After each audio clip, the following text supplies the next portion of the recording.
I was rubbing my stomach, which was naturally aching after delivering twins by C-section.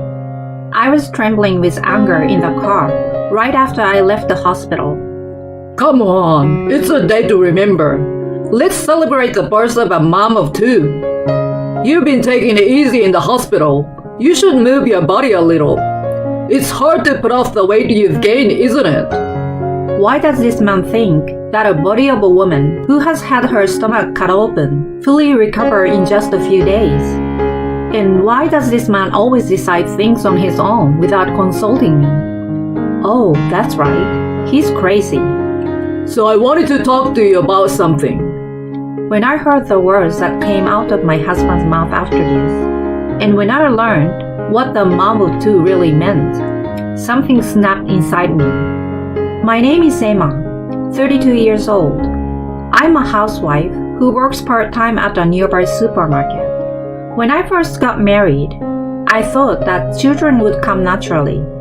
However, it seems that my body has difficulty conceiving, so I started treatment when I was 30 years old.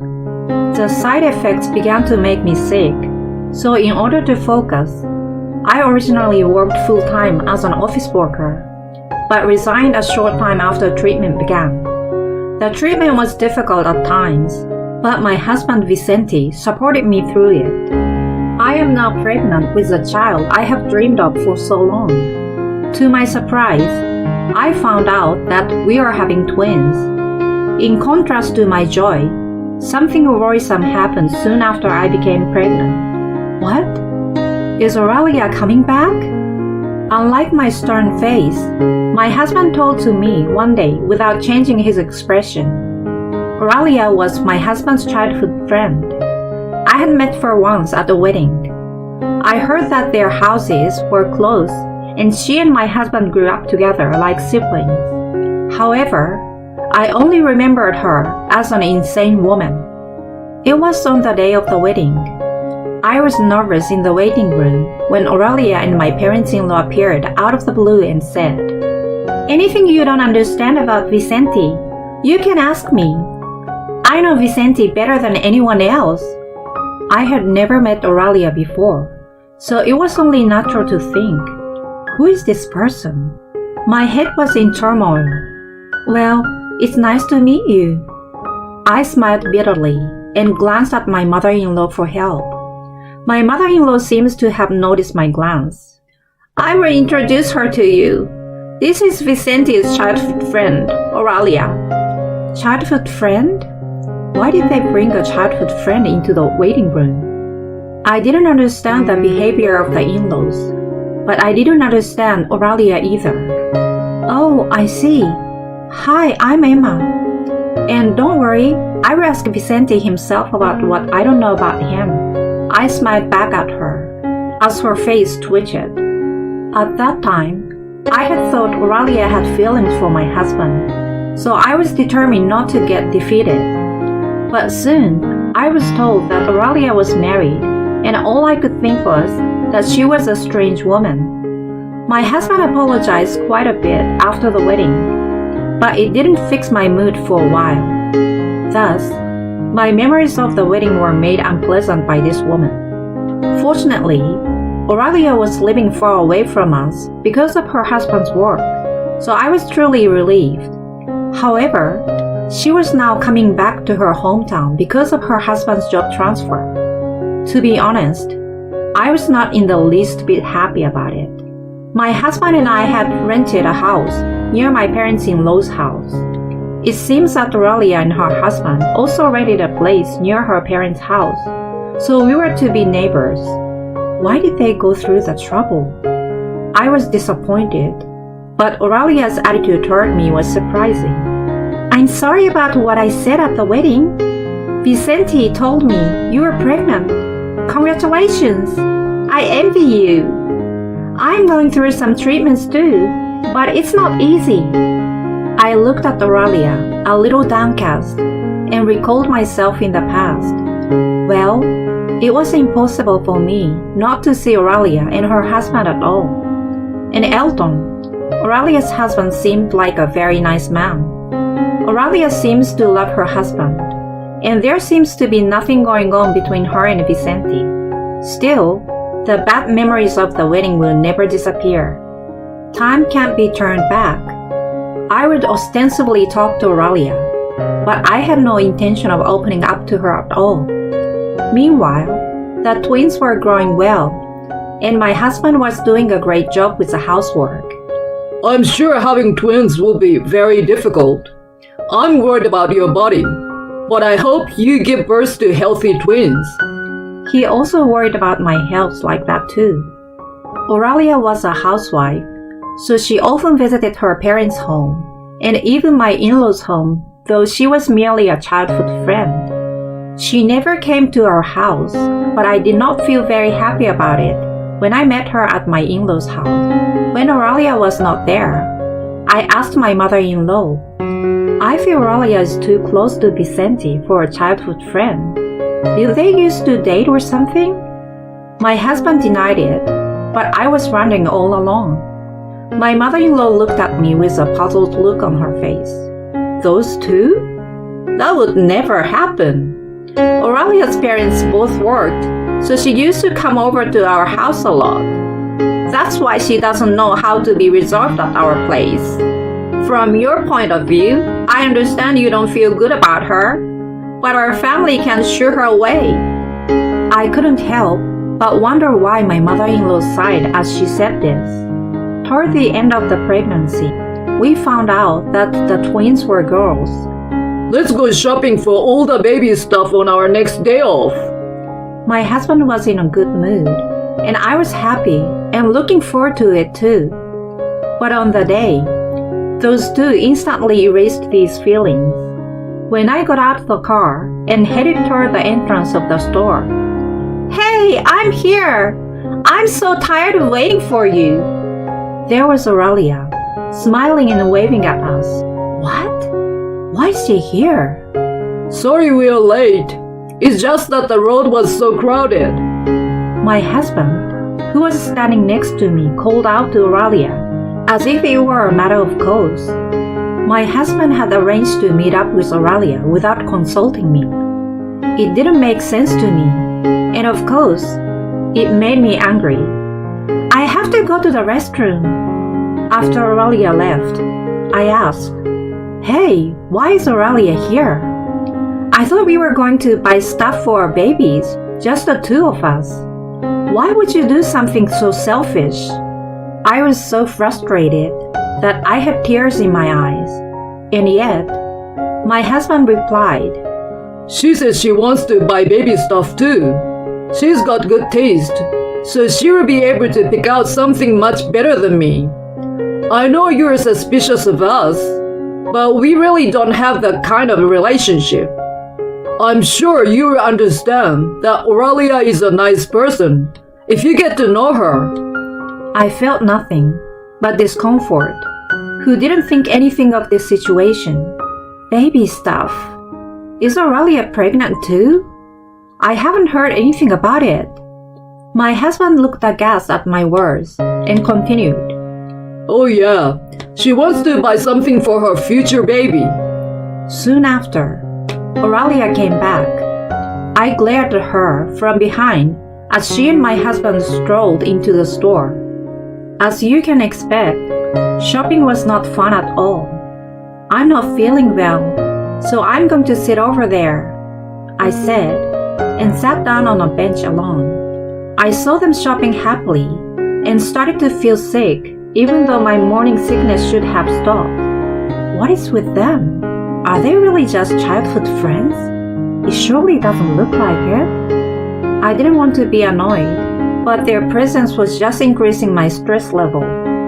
Then, I delivered my twin daughters safely by C-scan as planned. My husband cried and he rejoiced, and my parents and in-laws, upon receiving the call from me, thanked me. On the day I was discharged from the hospital, my husband came to pick me up. The plan that we discussed was for him to take me back to my parents' house, but the car was going in the opposite direction. "Where are you taking me?" I asked my husband as I looked at the scenery outside. Can we stop by at our house? I've actually prepared something for you. I've invited my parents and Aurelia, so let's celebrate. I was nonplussed by my husband's word. I can't. You have to take me to my parents' house right now. My body isn't at its best, and it's hard for me to even sit down like this. I've got my stomach open, you know. If you want, I can show you the wound.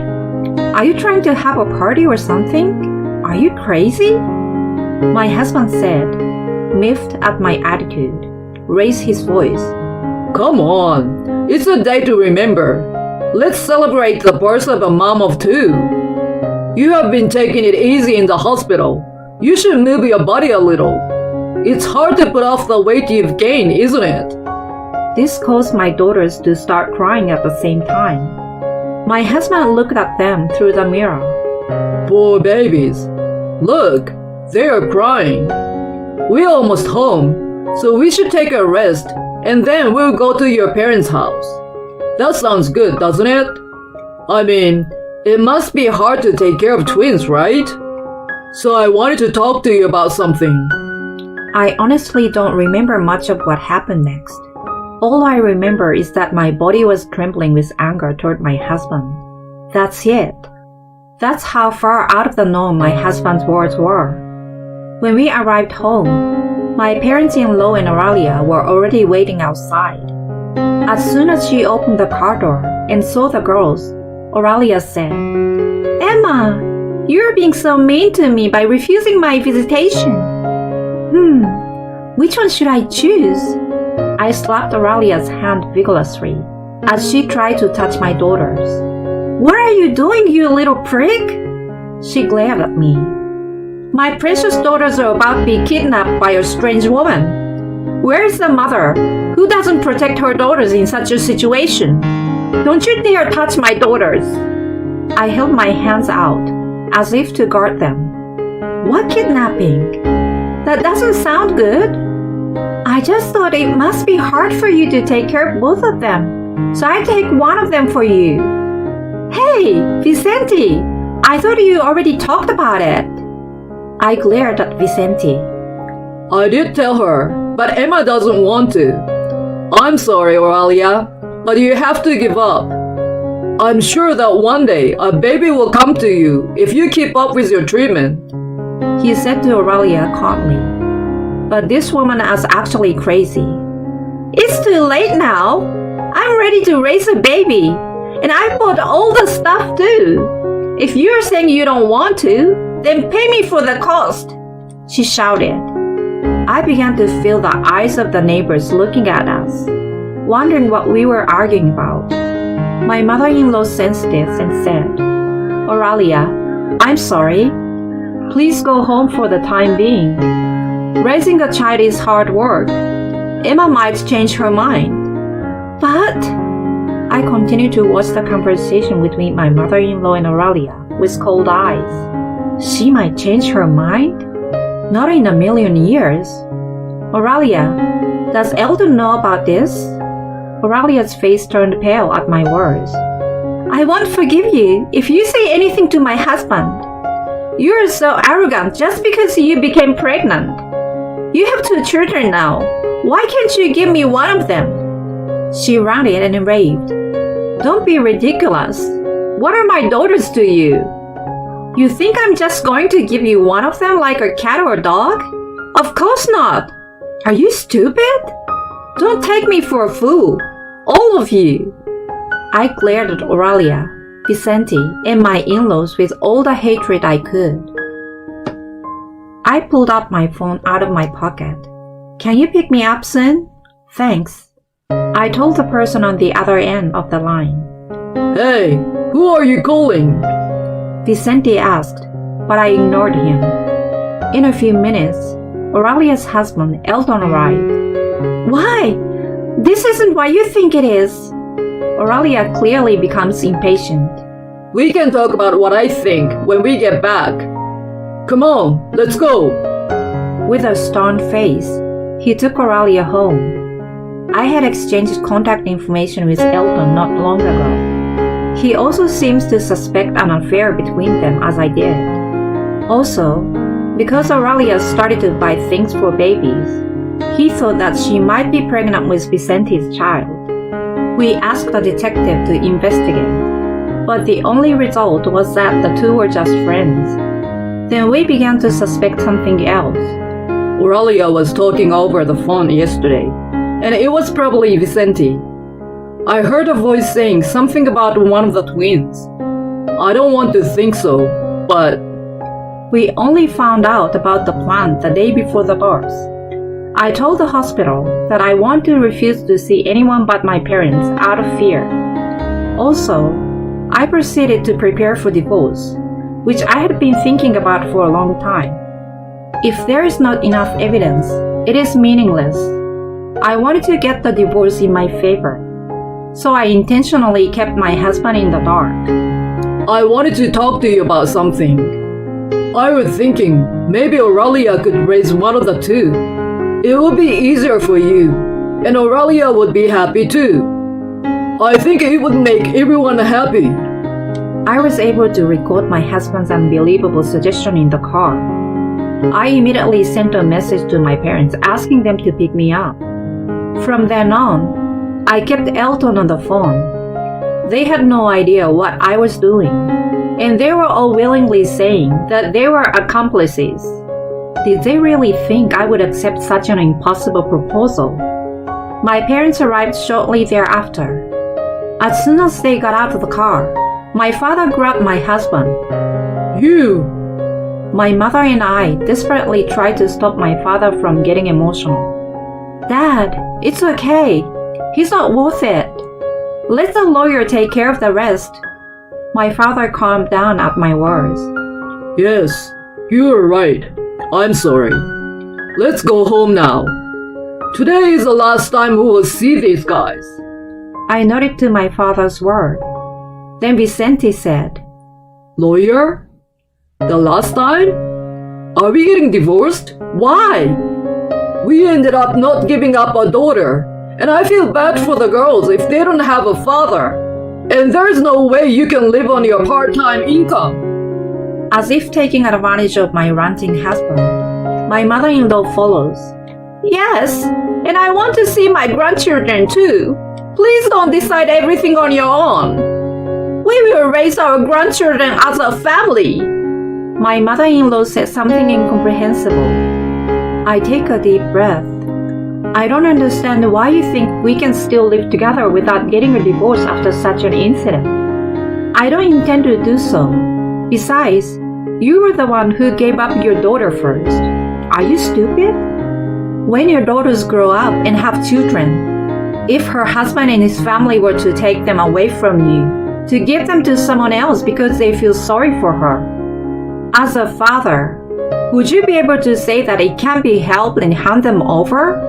I don't think so. The look on my face at that time was so powerful that neither my husband nor my parents-in-law could say anything. My mother held me as I wavered and said, "Don't you ever come near my daughter and granddaughters again. Next time, I will call the police without mercy. Vicente's father is a teacher, right? Why did your son grow up to be such a punk? It's a small town, and now, with all this attention, I hope there won't be any strange rumors." My mother snickered softly. If that happened, I'm finished. My father-in-law fell to his knees, and my mother-in-law turned pale. "It's your fault, Vicente. If only you hadn't done that to Aurelia so long ago." My mother-in-law's anger was directed at my husband. But to me, it didn't matter. Emma, what are you going to do with all the baby stuff Aurelia bought? My husband asked in a pathetic voice. "You two bought all that stuff on your own, and I don't think it's any good. I don't need any of that stuff. I took my time and chose everything online, and have already placed it all at my parents' house. You have nothing to worry about. You can call my lawyer for anything else." I smiled, and my husband broke down in tears. After that, my husband and I got a divorce, although it took a while. In the end, there was no romantic relationship between my husband and Aurelia. I found out that Aurelia, who was unable to get pregnant, asked Vicenti's parents to help her with this horrible plan. But why wasn't my ex-parent-in-law able to decline Oralia? The reason for this is apparently that in the past, my husband had carelessly injured Oralia to the extent that she was left with a scar. They felt guilty about that and couldn't resist her. Furthermore, I learned that Oralia had been demanding money regularly from Vicente and his parents, calling it medical expenses. It seems that Oralia's husband and Oralia's parents did not know about this, and we also found out a shocking truth. The scar had healed to the point where it was difficult to tell where they were. As soon as my ex-parents-in-law found out about this, they turned the tables and filed the lawsuits against Oralia. They claimed alimony, but Oralia's parents seems to be sensible people, and they disowned Oralia, who cried and begged them to help her. There was little evidence of the attempted kidnapping, and I could not give them any criminal punishment for it. However, Oralia's husband and I have both been emotionally distressed because of this incident, and we filed a claim for compensation for mental anguish against them. My ex-parents-in-law shifted the blame to Oralia. Oralia said, "I was the one who was mentally deranged. It was hard when my husband kept talking about our future child. I would take a psychiatric evaluation or anything."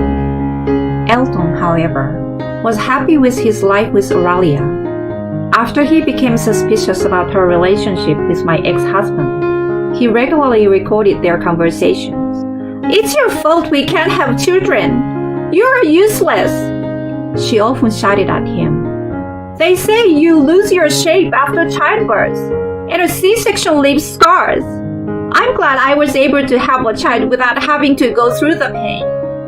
Elton had successfully recorded her phone call with my ex-husband. With this as evidence, Elton and I were victorious. The reason for Oralia wanting a child was because she didn't want to feel like she was losing to everyone around her. I was disgusted by such a self-centered reason. I don't want a woman like that to become a mother for the rest of her life. Maybe it is true that babies choose their mothers from the sky. That's what I thought to myself. As my mother said, rumors spread. Parents of my ex-father-in-law's students began to call the school to inquire about him. He eventually became neurotic and locked himself in at home. My ex-mother-in-law is a housewife, so the family's income was cut off. They apparently didn't have much saved up either. So now, the family of three seems to be living a simple life. My ex-husband seems to be living under shame now that his friends and co-workers found out about the incident. I hope he regrets his actions for the rest of his life. As for me, I'm busy taking care of my daughters every day.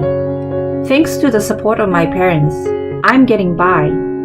When I contacted the company I used to work for, I was told that they would be waiting for me to come back anytime. You never know what life has in store for you, but I feel happy with the life I have now. As I watched my daughters sleeping peacefully in the same position, as if in synchronization with each other, I vowed to be a strong mother.